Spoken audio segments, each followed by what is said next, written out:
ஜீ தமிழ்ல கடந்த 5 வருஷமா நல்ல டிஆர்பி ரேட்டிங்ஸ்ல ஒளிபரப்பாயிட்டு வந்த நினைத்தாலே இணைக்கும் சீரியல் இப்போ முடிவுக்கு வரப்போகுது. இது இந்த சீரியல் ரசிகர்களுக்கு தாங்க முடியாத சோகத்தை ஏற்படுத்தியிருக்கு. இந்த நிலையில அந்த சீரியல்ல ஹீரோயினா நடிச்சிட்டு இருக்கக்கூடிய நடிகை ஸ்வாதி சர்மா ரொம்பவே எமோஷனலா ஒரு பதிவை வெளியிட்டிருக்காங்க. அவங்க அப்படி அந்த பதிவுல என்னதான் வெளியிட்டிருக்காங்க அப்படின்றத பத்தி நம்ம இப்ப இந்த வீடியோல தெளிவா பார்க்கலாம். ஜீ தமிழ்ல 1000 எபிசோடுகளை கடந்து ஓடிட்டு இருக்கக்கூடிய சீரியல் தான் நினைத்தாலே இணைக்கும். இந்த சீரியல் குடும்ப பாசம், கணவன் மனைவி பாசம்னு கதையை மையமா வச்சு எடுத்துட்டு வந்துட்டு இருக்காங்க. பொம்மி, சித்தார்த் ஜோடிக்கு பல லட்சம் ரசிகர்கள் இருக்காங்கன்னு தான் சொல்லணும். இந்த சீரியல் ஸ்டார்டிங்ல இருந்து இப்போ வரைக்கும் ரொம்ப நல்லா தான் போயிட்டு இருக்கு. இன்னும் சொல்ல போனா மக்கள் ரெஸ்பான்ஸும் சரி, டிஆர்பி ரேட்டிங்ஸ்லயும் சரி இந்த சீரியல் டீசெண்டா தான் ஓடிட்டு இருக்கு. இப்படி இருக்கும்போது யாருமே எதிர்பார்க்காத வகையில இந்த சீரியல் இன்னும் ஒரு சில வாரங்கள்ல முடிவுக்கு வரப்போகுது. இது பல ரசிகர்களுக்கு தாங்க முடியாத சோகத்தை கொடுத்திருக்கு. இந்த நிலையில இப்போ இந்த சீரியல்ல ஹீரோயினா நடிச்சிட்டு இருக்கக்கூடிய நடிகை ஸ்வாதி சர்மா இந்த சீரியல் முடிய போறத பத்தி ரொம்பவே சோகமா பேசியிருக்காங்க.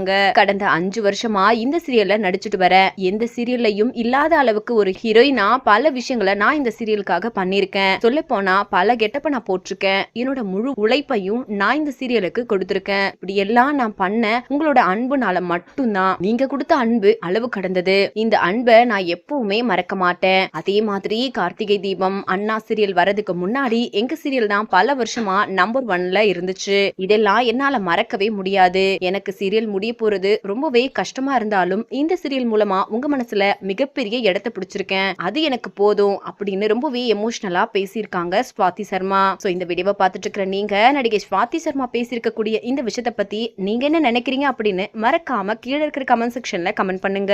மேலும் இது போன்ற இன்ட்ரெஸ்டிங்கான அப்டேட்ஸ் தெரிஞ்சுக்கொள்ள நம்ம சேனலை மறக்காம சப்ஸ்கிரைப் பண்ணுங்க.